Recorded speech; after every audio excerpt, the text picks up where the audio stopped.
მოგესალმებით ყველას მეგობრებო, როგორ ხართ? ეხლა კითხვით შემოგიერთდით, ვინ იყო მარიამ პირველი? ხო? საინტერესო რა არის იცით მეგობრებო? სანამ ჩვენ პასუხს გავცემთ ვინ იყო მარიამ პირველი, ჩვენ უნდა დავსვათ ესეთი კითხვა. როგორი ფიგურა იყო მარიამ ღვთისმშობელი, რომელიც 3 წლიდან იზრდებოდა ტაძარში. თქვენ იცით, რომ ტაძარში ღმერთის საჩუქრად მიძღვნილი მარიამი ანასა და მისი მეუღლის მიერ, ხო?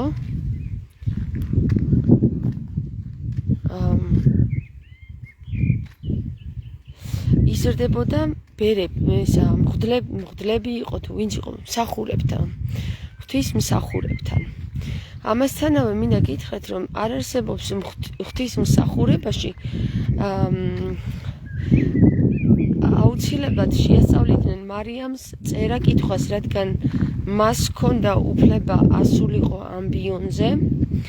ერთადერთი ქალბატონი იყო, რომელსაც ჰქონდა 7 ფეხა მენორასთან შესვლის უფლება.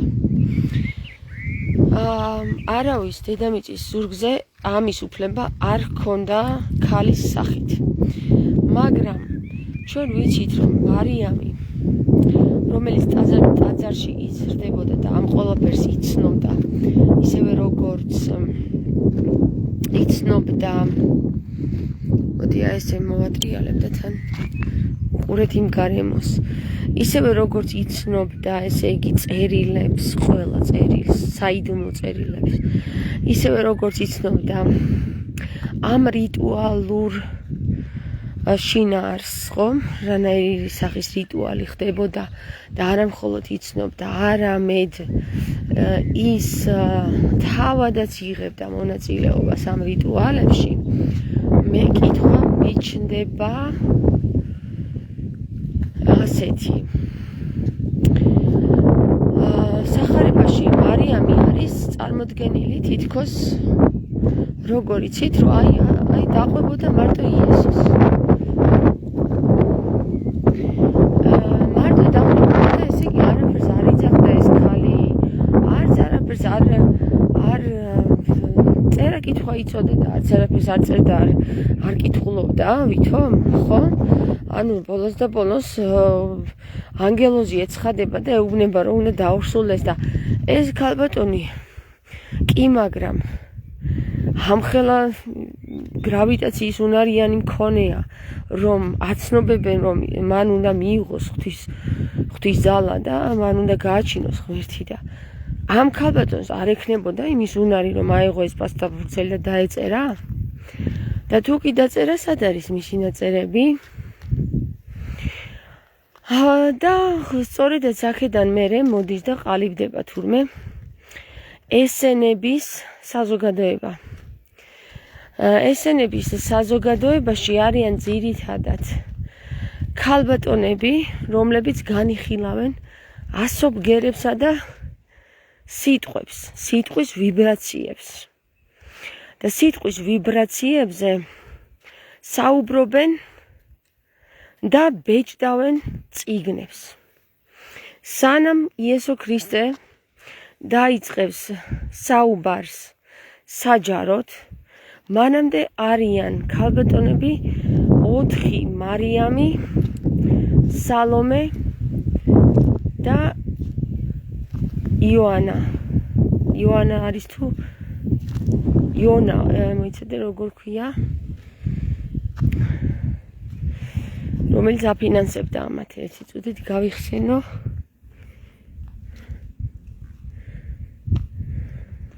ხო, ვინც იყო?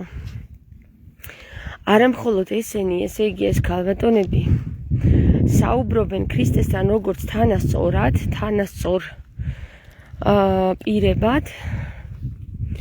აი მაგალითად სალომესა და ქრისტეს შორის მოხდება ესეთი დისკუსია, საუბარი, უბრალოდ დისკუსია, კი არა, დიალოგი. რომელიც არ არის შეტანილი სახარებაში.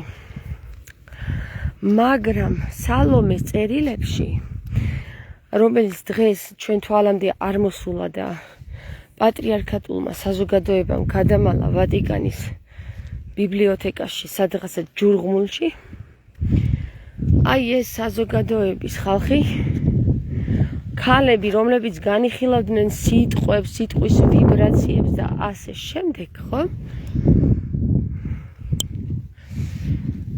ამაზე არავინ არ საუბრობს თურმე რა.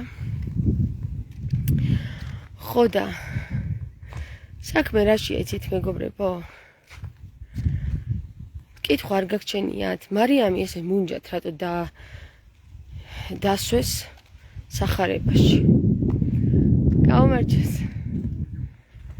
ვარჯიშობ? რა მაგარი ხარ? აი მითხარით რა, რატო დასვეს ეს მარიამი ესე მუნჯად და არ ალაპარაკებენ არც ერთ სიტყვას. მეცაც გეტყვით, ისე ყავთ დაყენებული, რომ თითქოს როდესაც მარიამი და მისი და-ძმები მოვლენ ქრისტესთან, ქრისტე იტყვის, რომ ჩემი და-ძ და ჩემი ძმაც ის არიან, ვინც ჩემთან დგანანო. რაღაცნაირად თითქოს წყენით გამოთქოს ამას ქრისტე, მაგრამ რომ გავიგოთ ის საკითხი, რომ მარიამს წესით უნდა ჰქონოდა საკრალური ინფორმაციები და მას უნდა ჰქონოდა ის სიტყვის ძალის წარმომადგენელი იყო რა, ეხლა ეს მარიამი, რომელიც 3 წლიდან იმ წიაღში იზრდება, სადაც ქალს არ ქონდა ფეხის შედგმის უფლება. ჭაჭანი. საერთოდ ქალს არ ქონდა კითხვის, წერა-კითხვის სწავლის უფლება, იცით? აი ეს იყო მხოლოდ მდიდარი ხალხის შვილებს ქონდათ უფლება, როგორც მარია მაგდალინელს, სალომეს, იოანას,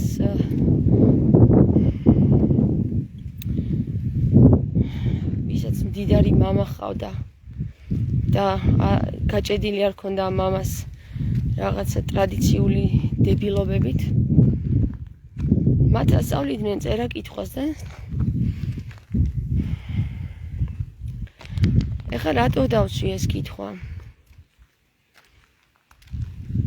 აქ იყო საუბარი ესენებზე. და ესენები ანუ პირდაპირ გვეუბნება რაზეც არის საუბარი რა. ეს ენები მოისაზრებოდა აი სწორედ იმ ენებში, რომელსაც ქვია შემდეგ ამენით.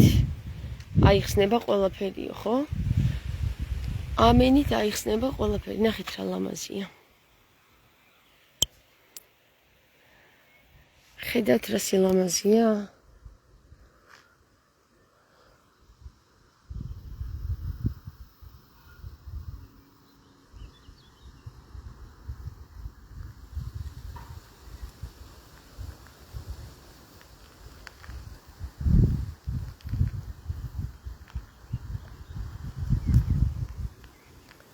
ხო და ჩემო კარგებო, ამაზე რატო არაფერს არ გვიყვებიან რა?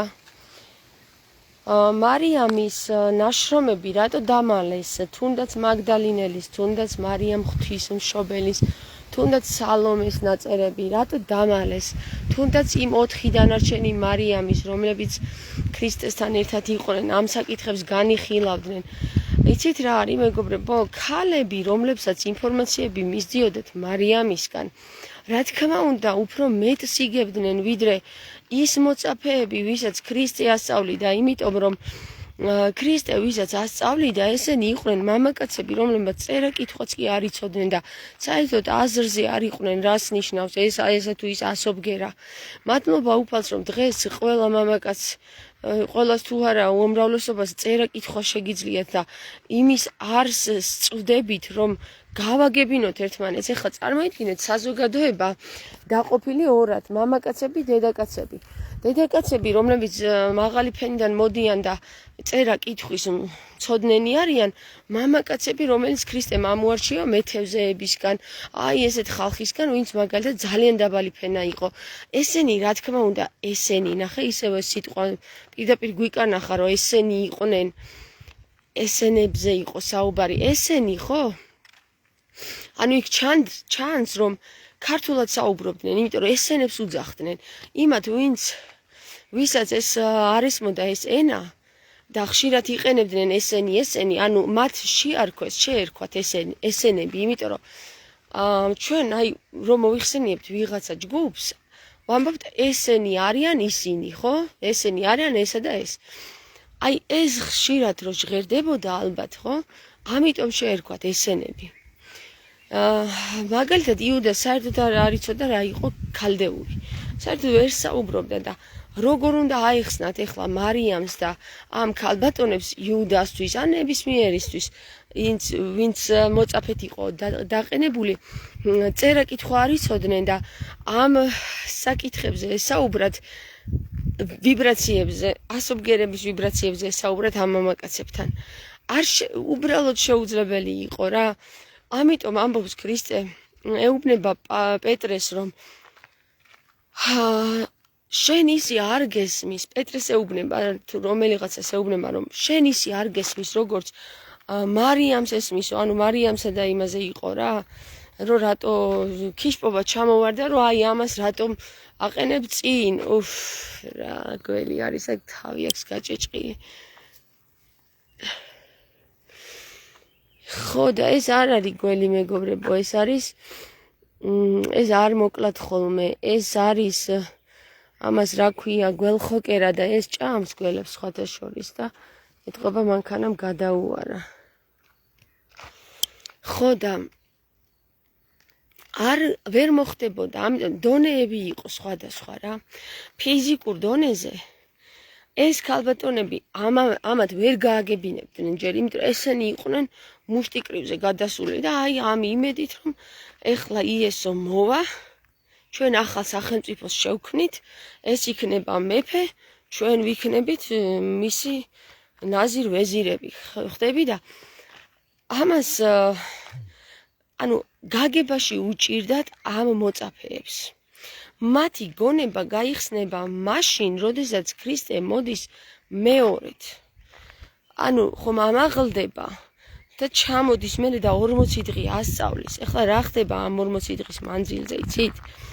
სანამ სული მამასთან წარსდგება, ქრისტე ეუბნება მარიამს, რომ ნუ შემეხები, იმიტომ რომ მე მამასთან ჯერ არ ავსულ ვარ და რო ავალ მამასთან, მე თქვენც იქ მოხვალ, სადაც მე მივდივარ ეხლა მამასთან. და სულს აქვს ესეთი მდგომარეობა, რომ მესამე დღეს წარსდგები მამასთან, ანუ ღმერთის წინაშე წარსდგები, იქ მერე გადაწყდება, სად გაგაგზავნიან, რომელ საფეხურზე გაგაგზავნიან შენი სული, რომელ საფეხურზე დგას და თუ კი იქ გადაწყდა, რომ ქრისტე, ხო? არის უმაღლეს საფეხურზე, მას ქონდა იმის უფლება, ჩამოსულიყო და 40 დღე ისევ გამოცხადებოდა ამათ ხორციელად 40 დღე თავის მოწაფეებს და აქედან უკვე მათ უფრო მეტი ეხსნებათ. ანუ იმაზე მეტი ვერ გაეხსნებოდათ, იმიტომ რომ იმაზე მეტი უკვე მათ გონებრივ მიმღებლობას აღემატებოდა, გესმის? დღეს 2000 წლის მერე ეს მოხდა, ის მოხდა, ხან ეს გააკეთეს, ხან ის გაუკეთეს ქრისტეს, ხან ეს გადაუკეთეს, ხან ის გადმოუკეთეს, მაგრამ სიტყვები, მაგრამ საბოლოო ჯამში არ არის დაფარული, რომ არ გაცხადდეს, ნიშნავს ესეთ რამეს, რომ მოვა დრო, როდესაც დედამიწის ვიბრაციები გრავიტაციის დონეზე აიწევს, აი დღეს ქონდა სიდონის საუბარში ქონდა ესეთი საუბარი და იქ შემოვიდა თემა გრავიტაცია, ესე იგი სული არის მაღალ დონეზე, უბრალოდ ფიზიკურობა ვერ მიჰყვება მას და ვერ უძლებს, იმსხრევა. აი რა დონეზე იმსხრევა, იცი? როდესაც ერთი წუთი წყალს დავლევ და მერე გავაგრძელოთ.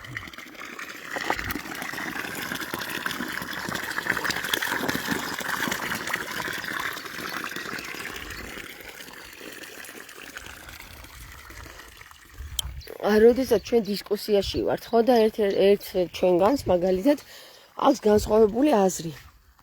ჩვენ სამს მაგალითად აი 4-ნით გავართ, სამს განსხვავებული აზრი გვაქვს, ვეთანხმებით ერთმანეთს, ერთს აქვს ცოტა სხვანაირი აზრი. აი ამ ცოტა სხვანაირი აზრის მქონე წარაყენებს თავის თეორიას და ერთ-ერთი ამ სამთაგანი ვერ უძლებს ამას უბრალოდ. აი ამ ახალ რაღაცას ვერ უძლებს. ამ ინფორმაციას, იმიტომ რომ მასთან არ რეზონირებს და რადგან მისი გრავიტაცია, მისი სხეული, მისი ფიზიკურობა არ არის გაწაფული იმაში, რომ ამტანი იყოს, ამას ვერ უძლებს და ეთიშება ამ მდგომარეობას. ანუ თავისთავად როგორ შვება, იცი? გავარდება ამ სიტუაციიდან, იმიტომ რომ ვერ გაუძლებს მისი ფიზიკურობა, ხო? ასე იქნებოდა ამ მარიებს და ამ სალომეს და ამ არსინს და ამ ხალხს ქალებს, რომლებსაც ესმოდათ ეს ამხელა ესენა, ისევ ესენებთან მივედით, რომლებსაც ესმოდათ ესენა, ამასთვის აეხსნათ, იმიტომ რომ ამათმა იცოდნენ, რომ ესენი ვერ გაუძლებდნენ ფიზიკურად ამას. მათი ფიზიკური მზაობა არ იყო იმისთვის იმ დონეზე, რომ გაეგოთ ამათი საუბრები. ამიტომ ქრისტე მოძებნა ის ენა, რომელი ენითაც ამათ და ამათ დააკავშირებდა და იმ შუალედში, რომელი შუალედითაც ორივე გაიგებდა, გესმით? აი ესეთი საინტერესო ამბავია, იმიტომ ამბობს ქრისტე და იმიტომ ვერავინ ვერ იგებს ქრისტეს მოწაფეები, რატომ ყავს იუდა თან. რატომ დაატარებს ამ იუდას? ყველა მიცის, რომ ეს იუდა არის მოკიშვე, ესე იგი ეცილება ქრისტეს ყველაფერში, უსწორებს ქრისტეს ყველაფერს, იპარავს. თავიანთ საერთო იმიდან იპარავს ბიუჯეტიდან და ქრისტე მაინც არ ამხელს არა. ქრისტე მაინც თავისთან იტოვებს. რატო აი ვერ იგებენ? რატო? ხო, იცია რომ ეს თავიანთი წინამძღვარი ამ ყველაფერს ხვდება, მაგრამ მაინც ვერ იგებენ, რატო უშვებს ქრისტე იმას, რომ იუდა იაროს ამათთან. მიუხედავად იმისა, რომ გამცემია იციან, მიუხედავად იმისა, რომ მკვლელი რანაირად ეხლა გამცემი მკვლელიც არის, ხო? მაგრამ ქრისტე არ იკვეთს იუდას. იმიტომ არ იკვეთს იუდას, რომ ამისთვის ჩამოვედიო, ხო, ამბობს ქრისტე, რომ ავადმყოფები განმკურნო და არა ჯანმრთელებიო, ხო? ჯანმრთელი რომ ყოფილიყო იუდა, ხო? მაშინ რაღა გოშველებოდა, კაცო, ყველაფერი კარგად დამთავრდებოდა, მაგრამ იმისთვის ჩამოვიდა ქრისტე, რომ აი ამ დაცემულ, აი ამ ვიბრაციაშიც, ჯოჯოხეთში ჩასვლა, სხვა რამეს კი არ ნიშნავს. ამ ვიბრაციაში მდგომ ადამიანთანაც კი საერთო ენა გამოენახა ისე, რომ იქნება მაღლა ამოეწია. თქვენ იცით ხომ ეს მომენტი, როდესაც ადამიანს გინდა რაღაცა გააგებინო და ხედავ, რომ ადამიანი არის აპათიაში. ანუ ვერ ისმის აბსოლუტურად. რაც არ უნდა უთხრა, გადაკეტილი აქვს, რა უნდა ქნა ამ დროს ადამიანმა. ადამიანმა უნდა გააკეთოს, თუ უნდა რომ იმას გააგებინოს, საერთოდ სიტყვა, უნდა დავიდეს მის დონეზე. იქაური ქუდი უნდა დაიხუროსო, ამბობენ სხვანაირად. მაგრამ მის დონეზე თუ არ დახვედი შენ და იმის ენაზე თუ არ ელაპარაკე, შანსი არ არის შენ რაც არ უნდა ღმერთი გამოაჩინო ცაზე, ვერაფერს ვერ გაიგებს ეს ადამიანი. შენ უნდა დახვიდე ჯერ, აი, როგორც ბავშვებთან ჩაიკუცებიან ხოლმე და ისე აუხსნიან. ხო? აი ესე დონეზე უნდა დახვიდე. ამიტომ მომიწია მე ძალიან ხშირად გინებაც, წყევლაც და ასე შემდეგ. იმიტომ რომ ამ დონის ადამიანები ჩვენ ძალიან ხშირი გვყავს საქართველოში. თუ ამ ადამიანებს ამ დონით არ ელაპარაკე, ისინი გიყურებენ შენ როგორც მტერს, მაგრამ როგორც კი თავის ენაზე დაიწყებს საუბარს, იმ წუთშივე კლიქს იზავს ტვინში და შემოგხედავენ და უცხო პლანეტელი კი აღარ გონიხართ. გონიხარ ადამიანი, უკვე დაგინახავენ. ამიტომ არის რომ ქრისტე ყველა დონესთან მიდის, ჯოჯოხეთში ჩადის, მაგას ნიშნავს, თორე რა, ეხლა იქ კი არ ჩავიდა კაცო, სადღაცა მიწის ქვეშ. ჯოჯოხეთური მდგომარეობაში ჩავიდა, ყველა ჯოჯოხეთურ მდგომარეობაში, იუდას მდგომარეობა ჯოჯოხეთურია. კაიაფას მდგომარეობა ჯოჯოხეთურია. სადუკევლებისა და ფარისევლების მდგომარეობა ჯოჯოხეთური მდგომარეობა იყო. იმიტომ რომ ისინი ვეღარ ხედავდნენ და ვეღარ ისმენდნენ ქრისტეს სიტყვას, ხო? ეხლა რატო დავიწყე ხა აქედან? ხო, ეხლა ნახე, ისევ მიუბრუნდეთ, მარიამს მიუბრუნდეთ.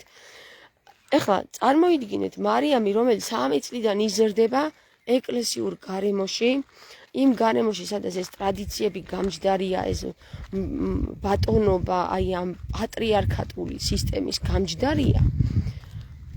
მოდის და უცბად, აბსოლუტურად თავდაყირად გება, როცა ქრისტე მოდის და ყველას ეუბნება, რომ აი ესენი ქალები, ესენი ისევ ამ ესენებთან მივედით, ესენი მნიშვნელოვნები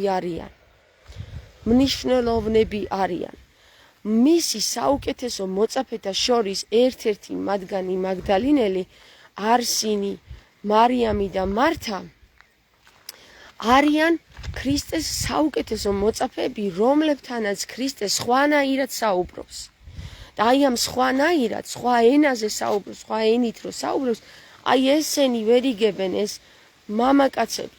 ამიტომ ქრისტე ცალ-ცალკე საუბრობს, ქალებთან ცალკე საუბრობს მამაკაცებთან. გესმით, მაგრამ ისინი ყველანი ერთად დადიან. ეხლა სად მივედით? ისევ სად მიგვიყვანა მარიამის თემამ რა? მარიამის თემამ მიგვიყვანა ისევ მართალი იოსები, რატო ქვია მართალი იოსებს? იმიტომ რომ მართალი იოსები მარიამს დაყვებოდა და უსმენდა, ენდობოდა, ის 100%-ით ენდობოდა მარიამს. ის მიყვებოდა მარიამის იმ მითითებებს, რომელი მითითებებითაც ქრისტე გაიზარდა. ქრისტე იმან კი არ გაზარდა ხალხო ვიღაცა მარიამმა, რომელსაც აზრი არ იყო წიგნებისა და კითხვის, წერა-კითხვის. ქრისტე გაზარდა იმ ქალბატონმა, რომელსაც წერა-კითხვაც შეეძლო. ყველა წერილი ძალიან კარგად იცოდა და რიტუალებსაც ძალიან მაგრა ატარებდა. და კიდევ ამასთან ერთად იმ ენაზე საუბრობდა, რომელ ენაზეც იმ პერიოდში მცირე რაოდენობის ხალხი საუბრობდა და ეს იყო აბა გამოიცანით ქალდეური ენა, რომელსაც ლაზიერის ენა ქვია. ლაზიერის ენა კიდე რომელია? ის ენა, რომელსაც ლაზარეს აღდგომა ეწოდება. აი, ამიტომ არის ისევ და ისევ ეს სიდონის იმაში გაჟღერდა, დისკუსიებში გაჟღერდა, როდესაც ქრისტე საუბრობს, აი ახლა ამას რასაც გიყვებით, ეს გაჟღერდა პირდაპირ სიდონის საუბრებში, როდესაც ქრისტე საუბრობს მარცვალზე, ის ჩვეულებრივ მარცვალზე კი არ საუბრობს, რომელსაც აი ამას აქვს, ამ მარცვალს, ხო? ამ მარცვალზე არ საუბრობს ხალხო. ის საუბრობს ასო ბგერათა მარცვლებზე. დამარცვლეო, ხო იტყვიან, სიტყვა დაიმარცვლა.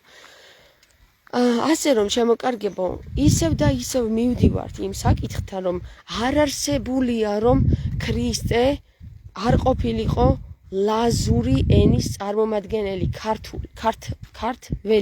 ქართველი მერე დაერქვა, თორე ესენები იყვნენ სხვადასხვა ენებზე მოსაუბრე ის ხალხი, რომელიც სარგებლობდნენ ერთი ანბანით. აბა რომელი ანბანით ვსარგებლოთ ჩვენ და რამდენი წარმომადგენელი, ხო?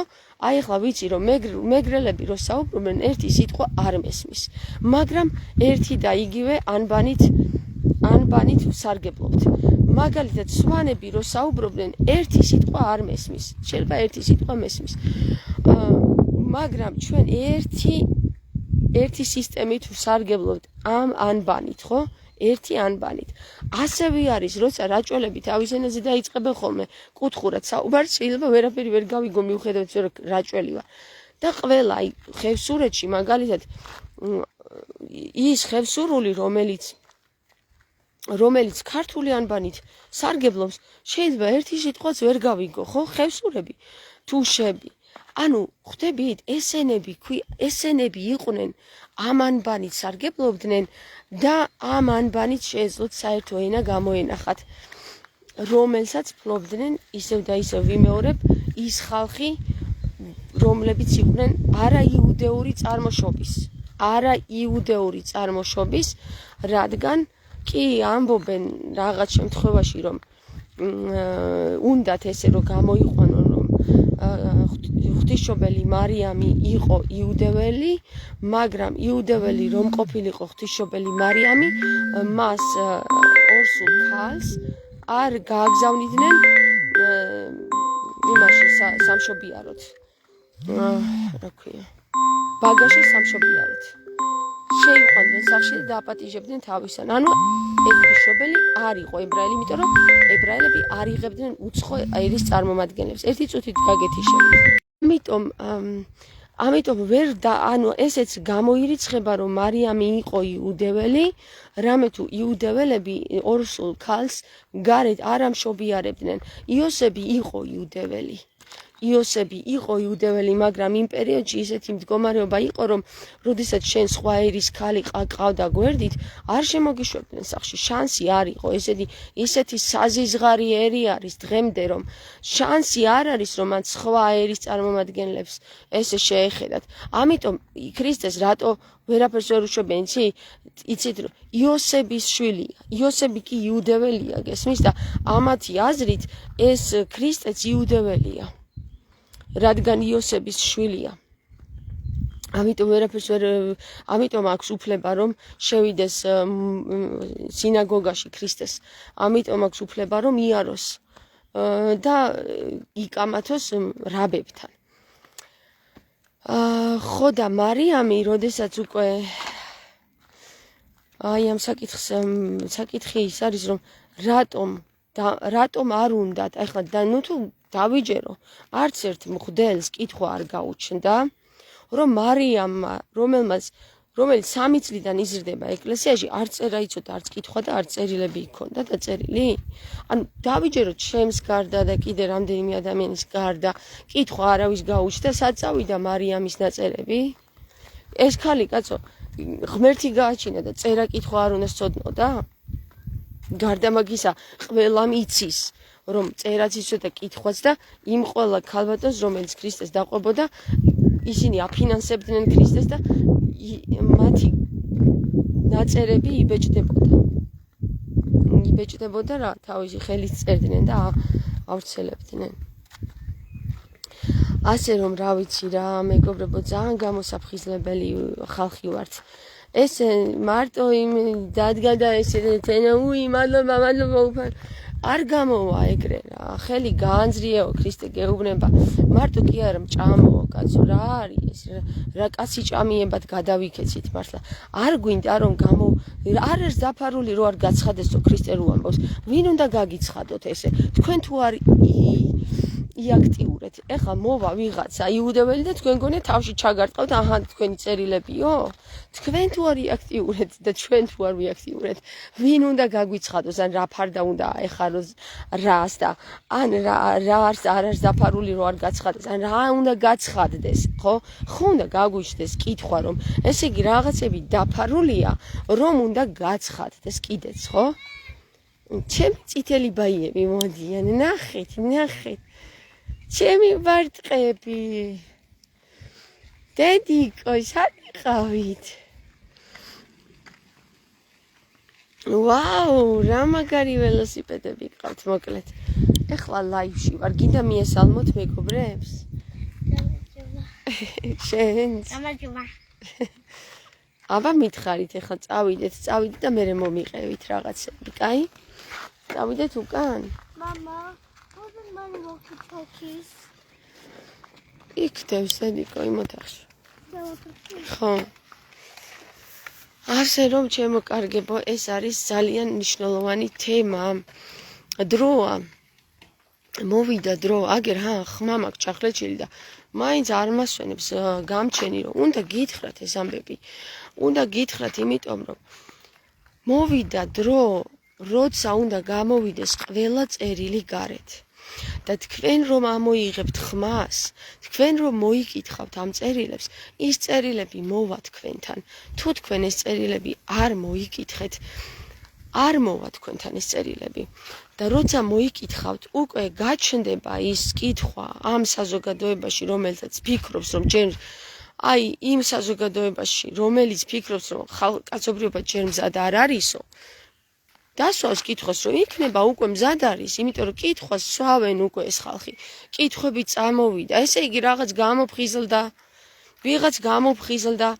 ხო ხედავ რომ როგორ გვაჩმორებენ, რომ აგერ ილია მეორე ჩვენზე იძახის, რომ ჯერ არ არის საზოგადოება მზადო და ბიჭო, თუ არ არის ეს დარჩენა თუ გვინდა დავრჩეთ ესე და თუ ვართ მზად, ამოვიღოთ ხმა და დავსვათ კითხვები, ხო? კი არ ვიჩხუბოთ, დავსვათ კითხვები. კი, მაგრამ ესე და ესე, კი, მაგრამ ამ ქალმა წერაც არ იცოდა და არც კითხვა არ იცოდა, დავიჯერო მარიამი ღვთისმშობელი წილხვედრი ქვეყანა, მისი გადაგვარჩენს ის ეს და ამ ქალმა წერა კითხვა არ იცის. ეს გჯერათ მართლა და ეს ქალი მერე კიდე რომელიც აი ამ ხელა დედუფალი არის აი ეს ქალბატონი ქრისტეს სიტყვებს არ ჩაიწერდა კაცო ანუ კითხვა არავის არ გაუჩნდა ესეთი არც ერთ მღვდელს ჰა მაგრამ ხო ხედავ მღვდლებმა იციან და გეუბნებიან რომ არ არიანო ჯერ მზად გვიყურებენ პატარა ბავშვები ვართ რა რომ დავდივარ და ჯერ კიდევ ქრისტეს ჭამთ. მადლობა. გესმის? აი ესე მდგომარეობაში რო ხედავენ, რა უნდა იფიქრონ მართლა, ვის უნდა გაანდონ და რას უნდა გაანდონ. მარიამი ღვთისმშობლის ნაწერები ჩვენ რო წავიკითხოთ, წარმოიდგინე იმ პეტრე პავლეს, სიმონის და იმ მოციქულების, ქრისტეს მოციქულების დონეზე, ვინც არის, ის ვერ გაიგებს მარიამის ნაწერებს. მაგრამ ვინც პეტრეს და სიმონს გასცდა, მათეს და მარკოს ის გაიგებს მარიამის ნაწერებს და იმან უბრალოდ მოითხოვოს ეს ნაწერები, საწავიდან მოგვიტანეთ, ქართულ ენაზეა ეს ნაწერები. ასე რომ მოგვიტანეთ, გამოგვიჩინეთ, მოგვიტანენით ხო გაიცა ბრძანება. გასცა სულიწმინდამ უკვე ბრძანება, რომ მოგვიტანენით, ის რაც წაიღეთ, უნდა მოიტანოთ ისე, უნდა გამოაჩინოთ, რომ ქრისტე აღდგეს. ამინ, ამენით იესო ქრისტე. აბა მე რა ვიცი დღეს მე მგონი კარგად გითხარით ის რაც მინდოდა რომ ეთქვა თუ უფალს რაც უნდა ეთქვა ჩვენთვის და გავიგოთ, გამოვხიზდეთ და ვიმოქმედოთ.